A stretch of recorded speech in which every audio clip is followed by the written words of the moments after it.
হযরত মুসা আলাইহিস সালাম ফিরাউনের কাছে গেলেন আর দাওয়াত দিলেন, ফিরাউন পড়ে নাও লা ইলাহা ইল্লাল্লাহ। ফিরাউন বলেছে মা আলিমতু লাকুম মিন ইলাহিন গায়রি, আমি তো জানি না আমি ছাড়া আরো কোনো ইলাহ আছে, এ কথা আমার জানা নাই, সুতরাং আমি হচ্ছি ইলাহ আর তুমি বলছো লা ইলাহা। তার মানে হচ্ছে ওই সময় পয়গম্বরেরা আল্লাহর নবীর সাহাবীরা তারা জানতেন যে আমরা কিসের দাওয়াত দেই, আর যারা শুনতো তারাও বুঝতো কিসের দাওয়াত শুনতেছি। তখন হযরতে মুসা আলাইহিস সালাম দিলেন, ফিরাউন বলল আমি তো জানি না যে আমি ছাড়া আরো কোন ইলাহ আছে, আইনদাতা তো আমি, তুমি নতুন কোথা থেকে আইনদাতা নিয়ে আসছো? ফিরাউন বলছে দেখো আমারে বাদ দিয়া যদি অন্য কাউকে ইলাহ বলে তুমি মানো আর সেই শিক্ষা যদি যে জাতিকে দাও, তাহলে আমি তোমাকে ধরে লা আজআলান্নাকা মিনাল মাসজুনিন, আমি তোমাকে কারারুদ্ধ করব, আমি তোমাকে জেলখানায় ঢুকিয়ে দেব। রাষ্ট্র শক্তি প্রথম বাধা দিল কারা বলেন সবাই?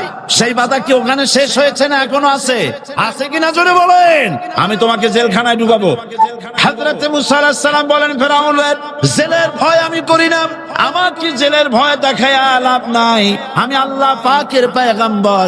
হযরত মুসা আলাইহিস সালাম ফিরাউনের দলবল আছে, লোক লস্কর আছে, তার অস্ত্রের অভাব নাই। আল্লাহ রাব্বুল আলামিন মুসা আলাইহিস সালামের কাছে একটা অস্ত্র দিয়া দিলেন, দিছিলেন কিনা?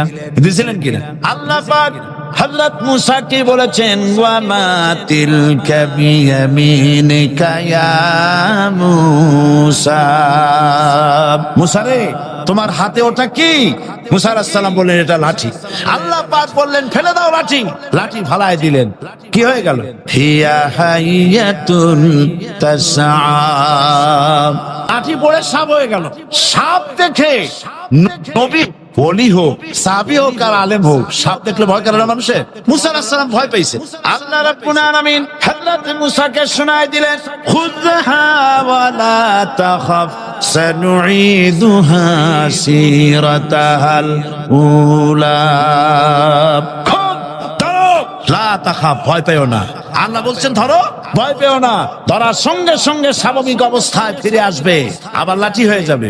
এখন আল্লাহ বলছেন ধরো, মুসা আলাইহিস সালাম কি ভয় পাওয়া উচিত হবে? উচিত হবে। মুসা আলাইহিস সালাম কি ভয় পাইছিলেন? কারণ হচ্ছে এই দুশমনের শক্তিটা খুব বড়ই দেখা যায়, মনে হয় যেন অনেক বড় কি জানি কি।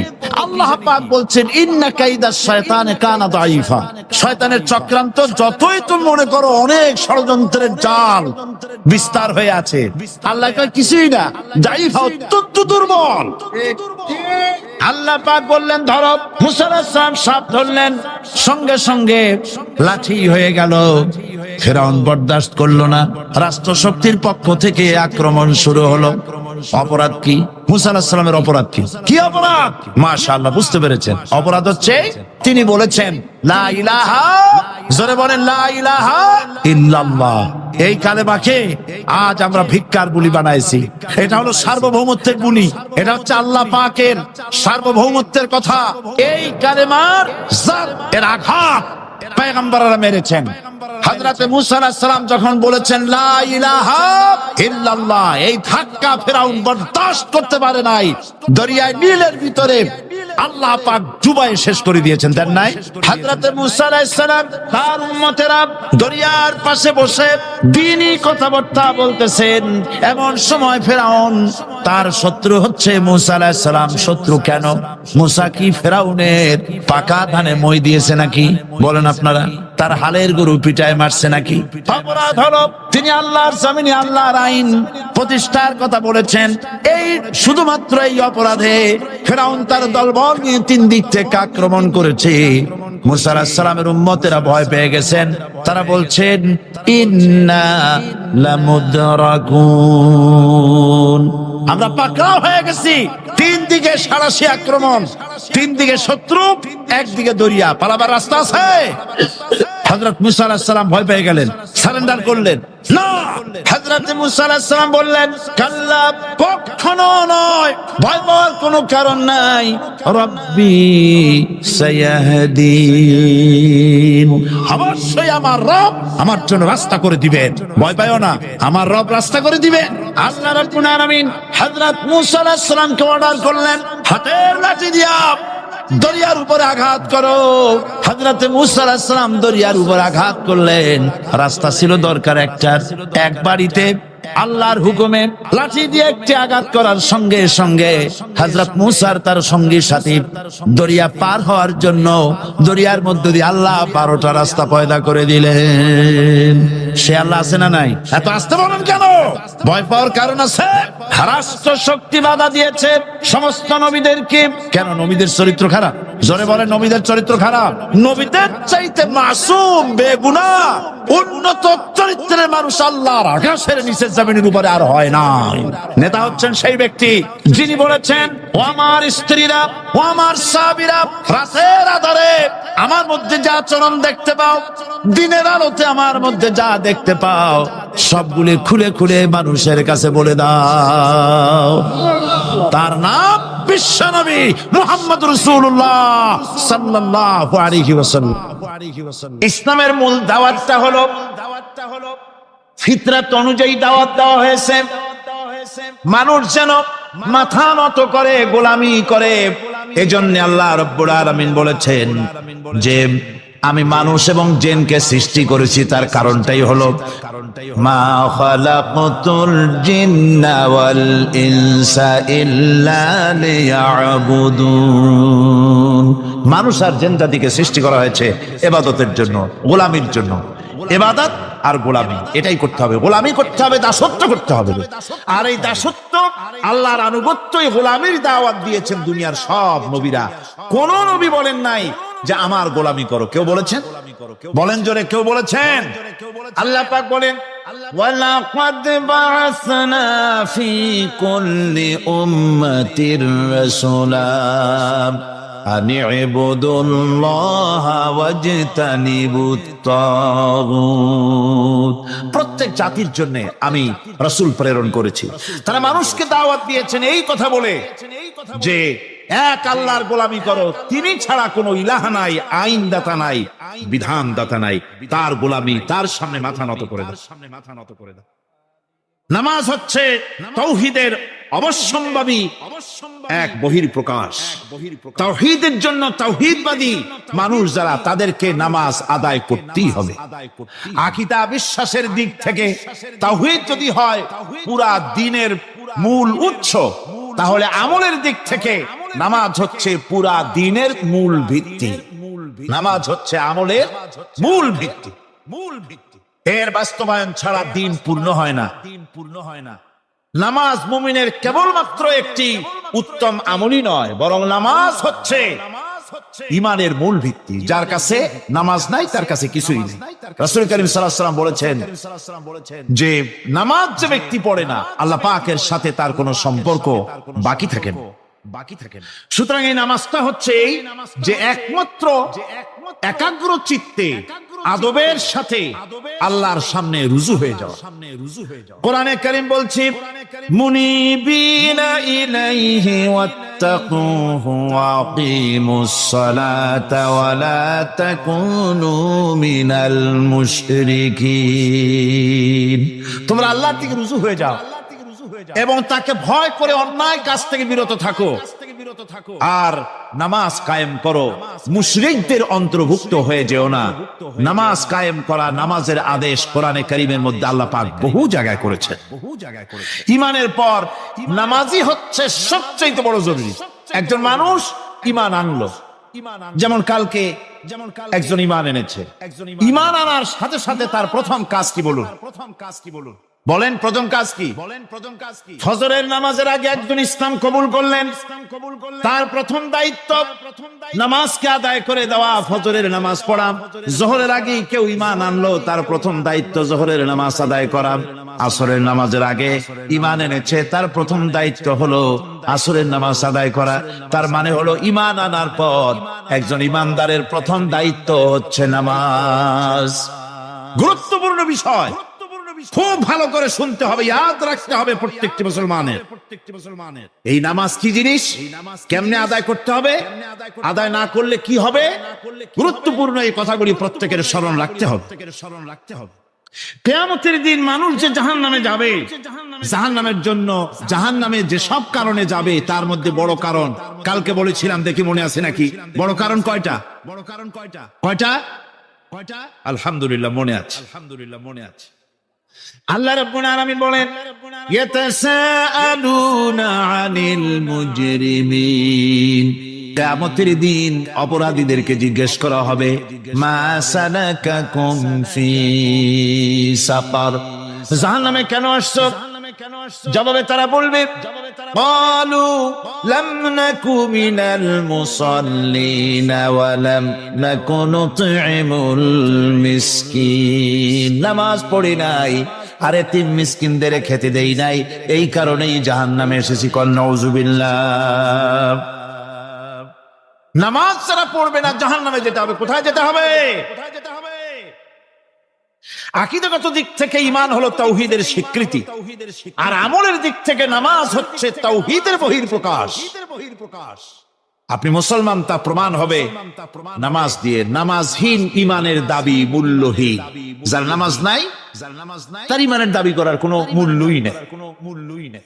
অনেক এরকম কথা বলে, হুজুর আমি মানুষটা নিতান্ত খারাপ, যাই মনে করে গ্রামে রাস্তা বানাইছি, ব্রিজ করে দিয়েছি, কালভার্ট করেছি, এতিম মিসকিনদের তাও মাঝে মধ্যে খাবার দেই, বিধবারে কাপড় চোপড় দেই।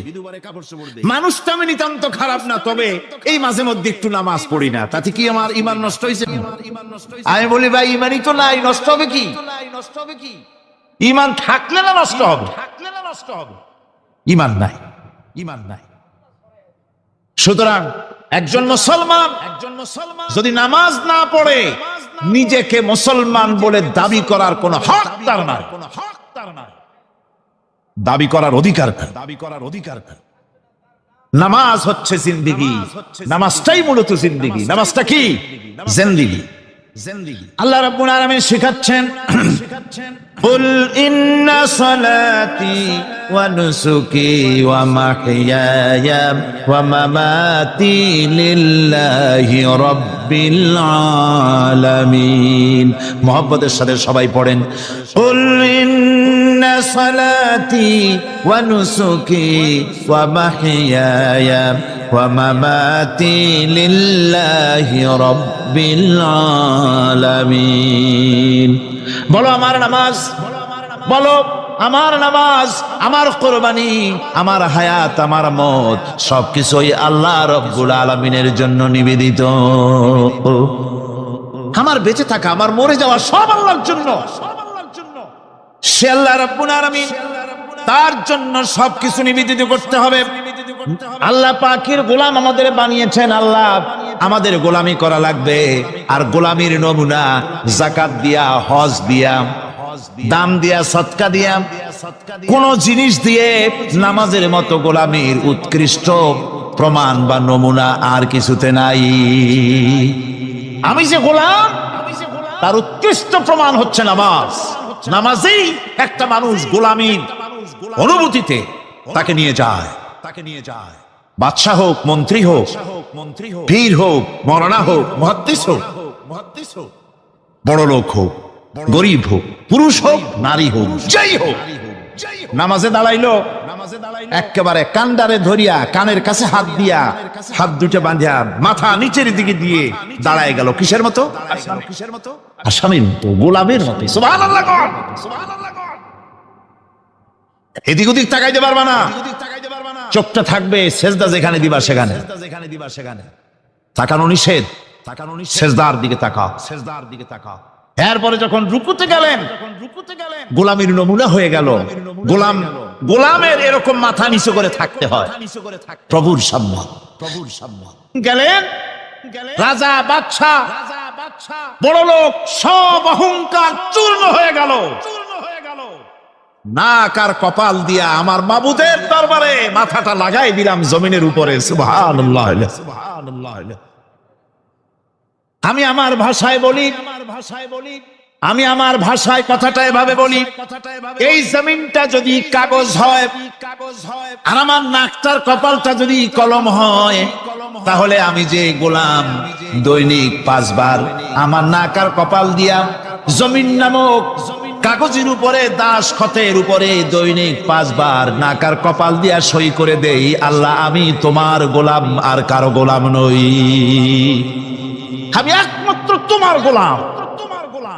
ঘুমের থেকে উঠে সেজদা দিয়ে বলি, দুপুরের সময় কাজ ফালাইয়া আরেকবার বলি, বিকেল আসার আগে আসরে আরেকবার বলি, দিন যখন শেষ হয় আরেকবার বলি, রাতে যখন শুতে যাই আরেকবার সেজদা দিয়ে ঘোষণা করি, মাবুদ আমি তোমার গোলাম। সুবহানাল্লাহ।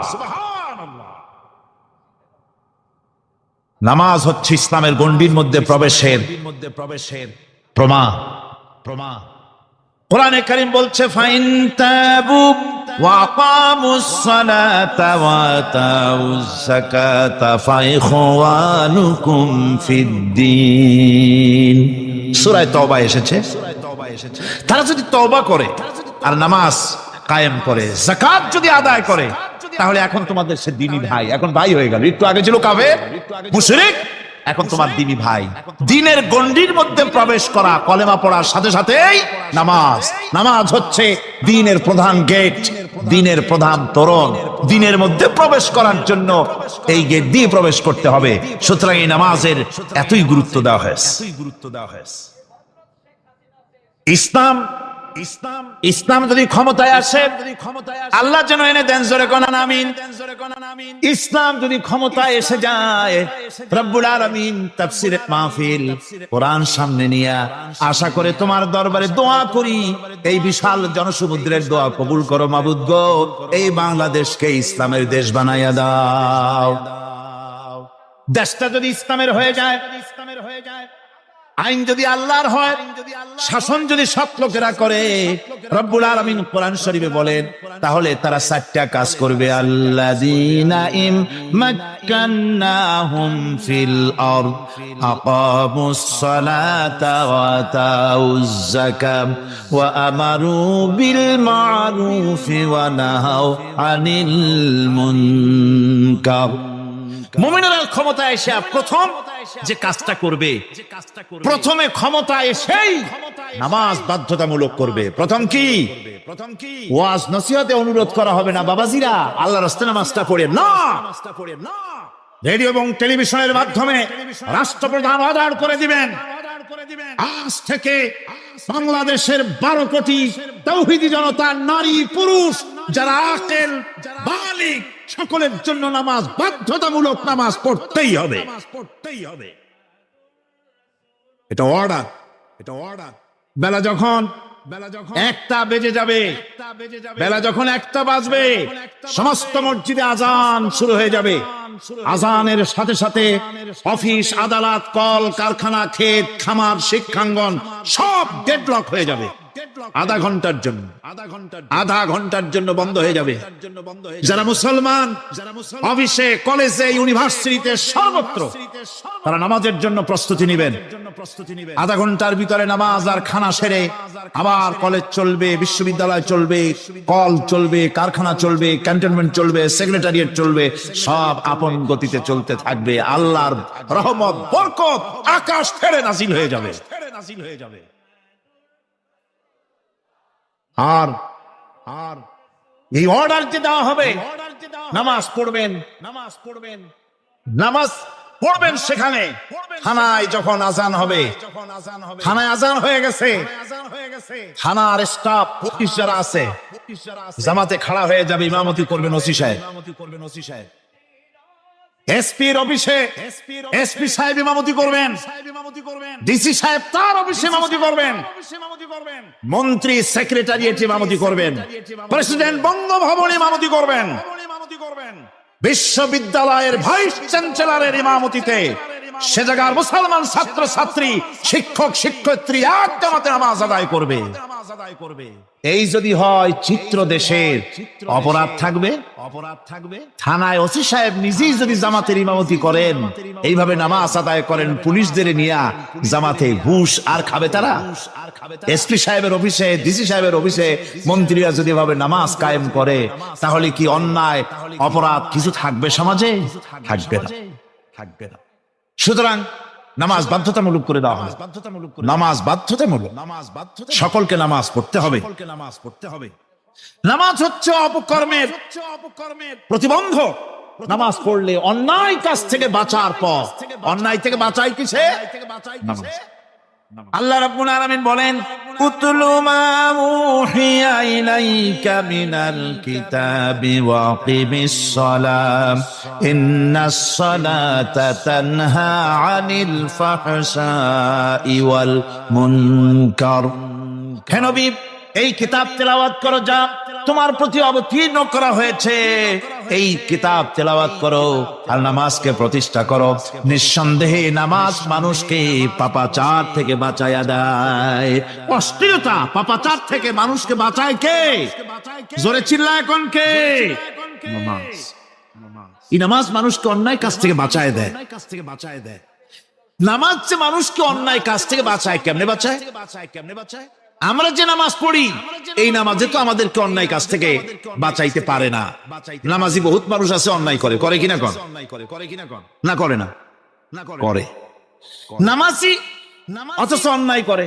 আর আল্লাহ বলছেন নামাজিকে, নামাজ তাকে অশ্লীলতা থেকে ফিরায়। তাহলে কথা কাটটা ঠিক? আল্লাহটা জোরে বলেন, কাটটা ঠিক? অবশ্যই আমার আল্লাহর কথা হক। প্রথম যে কথাটা সেটা হচ্ছে এই যে আমরা যা নামাজে পড়ি আমরা তা বুঝি না। কথা ঠিক কিনা? আমি যদি এখন প্রশ্ন করি সামি আল্লাহু লিমান হামিদা অর্থ কি কোন? ফার্স্ট ডিভিশনে কয়েকটা লেটার নিয়ে ফেল করবেন, এরকম লোক আছেন না নাই? সুবহান রাব্বিয়াল আলা অর্থ কি জানি না। সুবহান রাব্বিয়াল আযীমের অর্থ কি জানি না। দোয়ায়ে কুনুত অর্থ কি জানি না। তাশাহুদ অর্থ কি জানি না। সূরা ফাতিহার অর্থ কি জানি না। এমন কি উযুর মধ্যে কয়টা ফরজ তাও অনেকের জানা নাই। কথা কি বেশি বললাম না ঠিক বলছি? একজনের জিজ্ঞেস করলো, মিয়া উযুতে কয় ফরজ? হুজুর কি মনে করেন যে বুঝি জানি না? এটা তো সাধারণ ব্যাপার, বলেন না কয় ফরজ? উযুতে তো 17 ফরজ। কি কি? হাত ধোয়া, পাও ধোয়া, মুখ ধোয়া, নাক ধোয়া, চোখ ধোয়া, জিহ্বা ধোয়া, মাথা ধোয়া। বলতে বলতে গুনে দেখা গেল প্রায় 19টার মতো বলছে। বলা হলো, মিয়া বললেন আপনি উযুতে ফরজ 17টা, কইলেন আপনি 19টা। কয় হুজুর জানি আরো, বলি না আপনাদের ভয়তে। উযু জানে না, নামাজ জানে না, তাকে এই নামাজ কেমনে ফিরাবে অন্যায় কাজ থেকে? কথা বুঝতে পেরেছেন? নামাজে আল্লাহু আকবার বললাম, এরপরে সানা পড়লাম, তারপরে সূরা ফাতিহা পড়লাম। সূরা ফাতিহার ভিতরে যে সমস্ত কথাগুলি বললাম সেই কথাগুলি বুঝি না, কি বলেছি তাও জানি না। এরপরে সুবহান রাব্বিয়াল আলা বলেছি, সুবহান রাব্বিয়াল আযীম বলেছি, সামি আল্লাহু লিমান হামিদা বলেছি, অর্থ কি জানি না। আল্লাহ তা শুনতে পান, যে ব্যক্তি আল্লাহর প্রশংসা করেন তিনি তা শুনতে পান। নামাজের মধ্যে আইডিয়া দেওয়া হচ্ছে, তুমি যে আল্লাহর জন্য নামাজ পড়তেছো, প্রশংসা করতেছো, এটা এমন নয় যে আল্লাহ পাক দেখছেন না বা শুনতেছেন না। তুমি যা বলতেছো, প্রশংসা করতেছো, আল্লাহ পাক তা শুনতে পাচ্ছেন। সামি আল্লাহু লিমান হামিদা, সুবহান রাব্বিয়াল আলা। আমি মহান সর্বশ্রেষ্ঠ আল্লাহ রাব্বুল আলামিনের পবিত্রতা ঘোষণা করছি, আমি তার প্রশংসা করছি। সূরা ফাতিহার কি আমরা বলি আপনারা ব্যাখ্যা দেখে বুঝে নিয়েন, সেগুলি আমি এখানে বলে বাকি কথা সব শেষ করতে পারবো না। নামাজে কি পড়েন সেটা যদি জানতেন, অবশ্যই আল্লাহ রাব্বুল আলামিনের কথা কার্যকরী হয়ে যেত। ইন্নাস সালাতা তানহা আনিল ফাহশাই ওয়াল মুনকার। নামাজ মানুষকে পাপের কাজ অশ্লীলতা থেকে ফিরাতে পারে। আল্লাহ ইন্না বসায়ছেন, নিশ্চয়ই, বেশক, অবশ্যই নামাজ পাপ থেকে ফিরাবে। কিন্তু কেমনে ফিরাবে নামাজ তো বুঝি না, নামাজ তো বুঝি না। খালি সেজদা দেয় জনমের মতো। আর সেজদা কি? নামাজে যদি দেখে ইমাম দেরি করতেছে, আত্তাহিয়াত পড়তে দেরি হয়ে যাচ্ছে, পিছন থেকে সিগন্যাল মারে, ঠিক কিনা? ঠিক কিনা? বেয়াদব, বেয়াদব, বেয়াদব। তোমার নামাজ, তোমার আত্তাহিয়াত আগে শেষ হয়েছে, তাতে কি হয়েছে? চুপ করে বসে থাকো। ইমামকে কাশি দিয়া সতর্ক করার অধিকার তোমার নাই। যদি ইমামকে সতর্ক করার জন্য কাশি দিয়ে থাকো, তোমার নামাজ ফাসেদ হয়ে যাবে। এটা ফাজলামি করার জায়গা না, এটা নামাজ। এর নাম কি? ধীরে সুস্থে নামাজ পড়তে হবে। অনেকে মসজিদটারে মনে করে জেলখানা, ঢুকতে যত দেরি, বেরোতে পারলে যেন বাসে যান ছটফট করে। সিনেমার মধ্যে গিয়ে ঘন্টার পর ঘন্টা বসে থাকে, খারাপ লাগে না? মসজিদে কেরাত যদি একটু লম্বা পড়ে, পিছনে বসে খালিদ কি যে করে, মনে মনে বলতে থাকে যে ইমাম এমন কাঁচা ছাড়া ছাড়ি না। আর গান যখন শোনে শুনতেই থাকে, কত মজা, ঘুমাসে না, নউজুবিল্লাহ কম, নউজুবিল্লাহ কম। সুতরাং নামাজে কি পড়েন সেটা আপনাকে বুঝতে হবে। সঠিকভাবে নামাজ পড়ার পরও যদি কোনো মানুষের সঠিকভাবে, ভালো করে শোনেন, সঠিকভাবে নামাজ পড়ার পরেও যদি কোনো মানুষ পাপের থেকে না ফেরে, তাহলে বুঝতে হবে একথা, পানি আর সাবান দিয়া কাপড় ধুলে কাপড়ের ময়লা যাবে, কিন্তু পানি আর সাবান দিয়া কয়লা জনমের মতো ধুইলেও কয়লার ময়লা যাবে না। কথা বুঝে আসছে? এর থেকে আর উত্তম দৃষ্টান্ত আমার কাছে নাই। নামাজ পড়ার পরেও যদি চরিত্র ভালো না হয়, বুঝতে হবে নামাজ হচ্ছে না, কাঙ্ক্ষিত মানের নামাজ আদায় হচ্ছে না। আল্লাহর নবী বলেছেন, যার নামাজ পাপ কাজ হতে ফিরাতে পারলো না, তার নামাজ নামাজি নয়। আবার শুনুন, রাসূল বলছেন, যার নামাজ তাকে পাপের কাছ থেকে ফিরাতে পারলো না, তার নামাজ নামাজ নয়, ওটি নামাজ হয় নাই, যার জন্য তার পাপ থেকে তারে ফিরাইতে পারছে না। আর কিয়ামতের দিন বেনামাজিরা সবচাইতে বেশি অপমানিত হবে। সবচাইতে বেশি অপমানিত হবে কারা? বেনামাজিরা। কিভাবে? يوم يكشف عن ساق ويدعون إلى السجود فلا يستطيعون। সেদিন কঠিন সময় আল্লাহ রাব্বুল আলামিন লোকদেরকে সিজদা করার জন্য বলবেন, কিন্তু যারা বেনামাজি ছিল দুনিয়ায়, তারা সিজদা দিতে পারবে না। বলেন নাউজুবিল্লাহ। অবস্থাটা কি হবে? খাশিআতান আবসারুহুম তারহাকুহুম যিল্লাহ। তাদের দৃষ্টি নিচু হবে, লাঞ্ছনা এবং অপমান তাদের উপরে চেপে বসবে, সিজদা দিতে পারবে না। আল্লাহ আমাদেরকে ক্ষমা করুন। কিয়ামতের দিন হযরত আদম আলাইহিস সালাম থেকে শুরু করে পৃথিবীর সমস্ত মানুষের সামনে আল্লাহ রাব্বুল আলামিন সিজদা করার জন্য অর্ডার করবেন। যারা নাকি বেনামাজি, ওরা আল্লাহর দরবারে সেদিন সিজদা দিতে পারবে না, লাঞ্ছিত, অপমানিত হবে। যারা কন নাউজুবিল্লাহ। নামাজ, মুমিনের নামাজ একরকম, মুনাফিকের নামাজ হলো আর এক রকম। মুনাফিকরাও নামাজ পড়ে, পড়ে কিনা কন? মুনাফিকেরাও নামাজ পড়ে। মুনাফিকেরা যখন নামাজ পড়তে যায়, আল্লাহ রাব্বুল আলামিন বলতেছেন, ওয়াইদা কামু ইলাস সালাতি কামু কুসালা। মুনাফিকেরা যখন নামাজ পড়তে দাঁড়ায়, নামাজে আসে ঠিক তারা, কিন্তু নামাজের জন্য দাঁড়ায় খুব শৈথিল্য ভাবে, শৈথিল্য ভাবে দাঁড়ায়, কাহিলি, সুস্তি, এ জায়গা চুলকায়, পায়জামা ধরে টান দেয়, টুপিটা ঘুরে আয়, এদিক ওদিক তাকায়। মুনাফিকের নামাজ দেখলেই ঠিক পাওয়া যায় যে বেটা মুনাফিক। এইভাবে সে দাঁড়ায়। তার নামাজটা কি জন্য? ইউরাউনান নাসা ওয়া লা ইয়াযকুরুনাল্লাহা ইল্লা কালিলা। তাদের নামাজ হচ্ছে মানুষকে দেখাবার নামাজ। নাউযুবিল্লাহ। এখন দেখবেন এই মৌসুম আসছে, নামাজের মৌসুম, বেনামাজিদের নামাজের মৌসুম। জনসভা হচ্ছে, নির্বাচন আসতেছে, নামাজে রক্ত হয়ে গেছে, তাড়াতাড়ি আজান হয়ে গেল।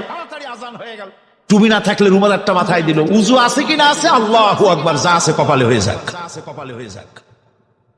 মানুষকে দেখাবার জন্য এরা নামাজ পড়ে, এরা আল্লাহর শরণার্থে নামাজ খুব কম লোকই পড়ে। এরা হচ্ছে মুনাফিক।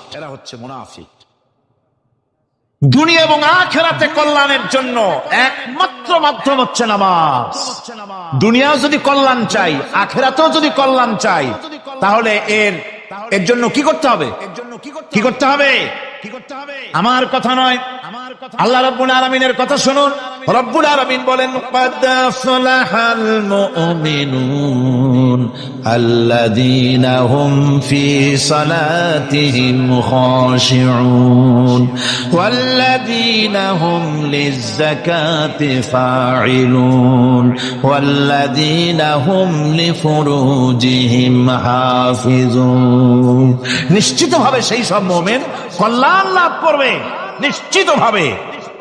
তারা হচ্ছে ওই সব লোক যারা নিজেদের নামাজ ভীতি মিশ্রিত বিনয় ভাবে, ভীতি মিশ্রিত অবস্থায় বিনয়ের সাথে যারা নামাজ আদায় করে, যারা বেহুদা কাজ থেকে বিরত থাকে, যারা যাকাতের পন্থায় কর্মতৎপর হয়, আর যারা নিজের লজ্জাস্থানকে হেফাজত করে।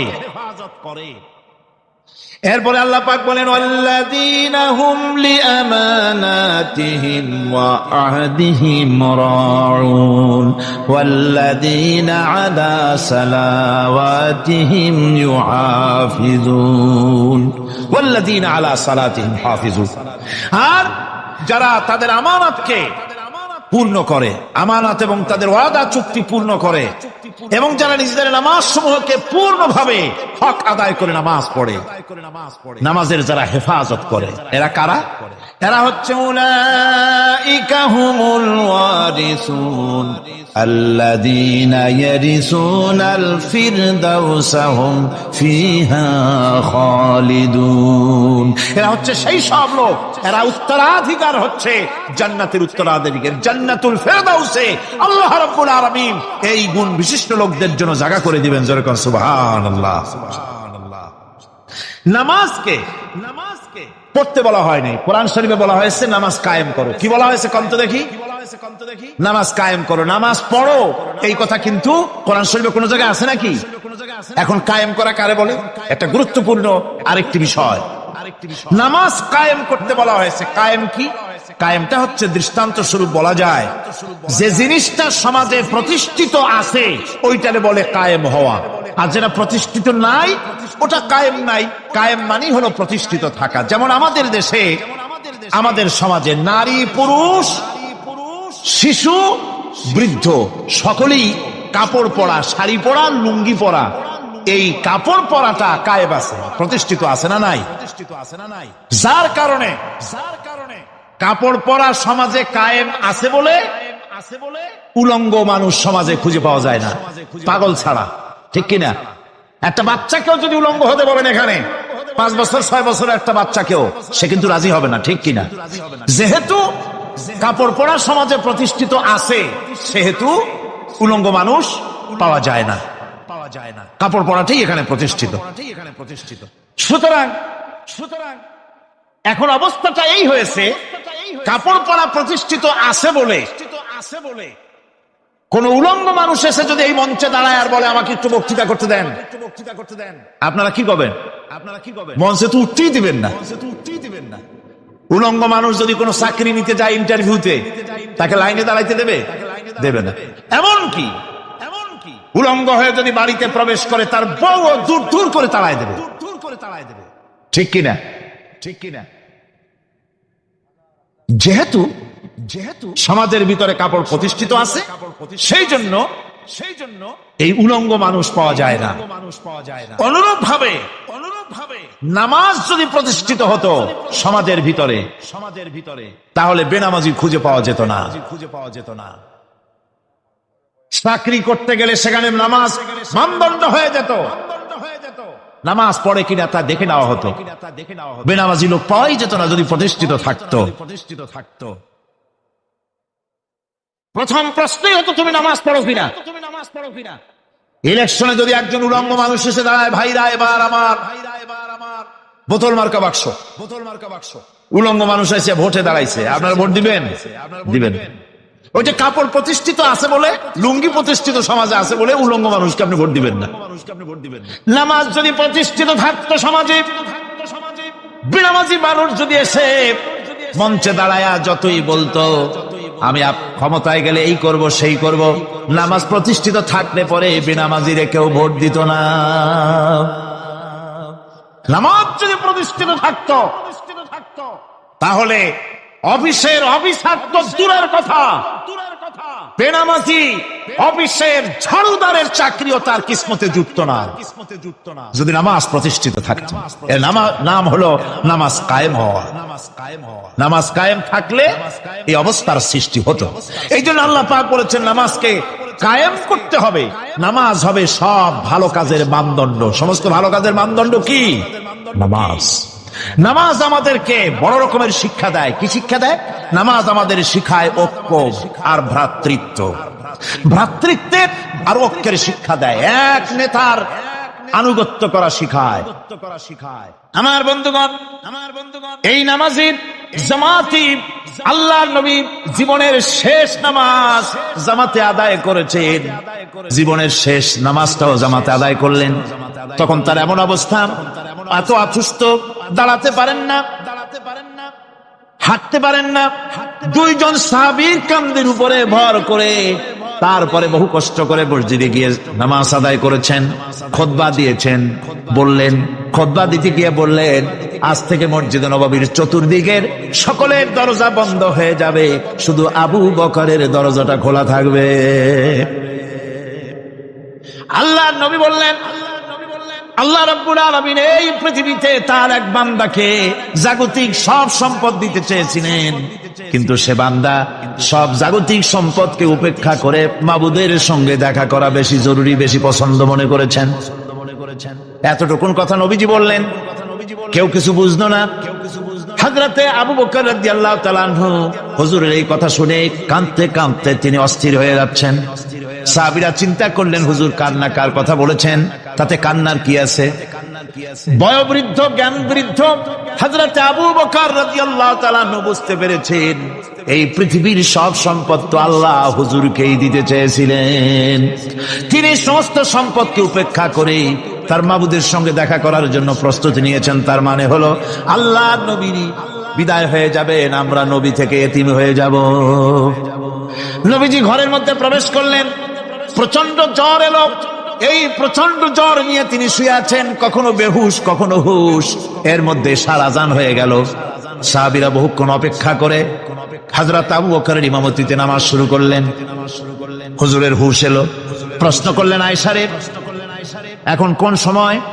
হযরত আয়েশা বলেন, ইয়া রাসূলুল্লাহ, মসজিদে নববীতে নামাজ শুরু হয়ে গেছে। সাহাবীরা অনেকক্ষণ অপেক্ষা করে আমার বাবার ইমামতিতে নামাজ পড়তেছে সবাই, কিন্তু সাহাবীরা কেঁদে কেঁদে নামাজের মধ্যেই কাঁদতে কাঁদতে অস্থির হয়ে যাচ্ছে।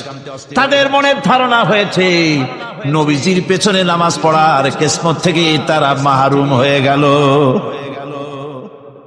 নবীজি বলেন, আয়েশা দরজা খুলে দাও আর আমার মাথাটা একটু উঁচু করে ধরো, আমি একটু নামাজের দৃশ্যটা দেখি।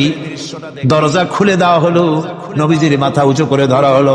নামাজের জামাতের দৃশ্য দেখে নবীজি আবার শুয়ে পড়লেন। হযরত আয়েশা লক্ষ্য করে দেখেন নবীজির দুই চোখের কোনা দিয়া পানি পড়তেছে। মা আয়েশা জিজ্ঞেস করেন, ইয়া রাসূলুল্লাহ, নামাজের দৃশ্য দেখে চোখে কেন পানি এলো? হুজুর বলেন, আয়েশা রে, এটা কোনো দুঃখের পানি নয়, এটা তৃপ্তির পানি। এই যে জামাত নামাজ পড়তেছে লোকেরা, এই জামাত কায়েমের জন্য তায়েফের ময়দানে অনেক রক্ত আমার ঝরেছে। উহুদের ময়দানে দামদার মুবারক শহীদ হয়েছে, সাহাবায়ে কেরাম জীবন দিয়েছে। এই যে জামাত আমি দেখতে পেলাম, ভবিষ্যতের একটা ছবি যেন চোখে ধরা পড়লো। আমার মনে হলো কিয়ামত পর্যন্ত এই পৃথিবীতে আমার যত উম্মত আসবে তারা এইভাবে করে জামাতে নামাজ আদায় করবে। নবীজি মাথার কাছে মালাকুল মউত যখন এসে গেছেন, আমার ভাইরা, এই পৃথিবীতে যত নবীরা এসেছিলেন মৃত্যুর সময় সমস্ত নবীরা শেষ কথা যেটা বলেছেন, হাদিস, সমস্ত নবীরা উম্মতের জন্য মৃত্যুর মুহূর্তে শেষ কথা যেটা বলেছেন সেটা হলো আসসালাত, আসসালাত, নামাজ, নামাজ।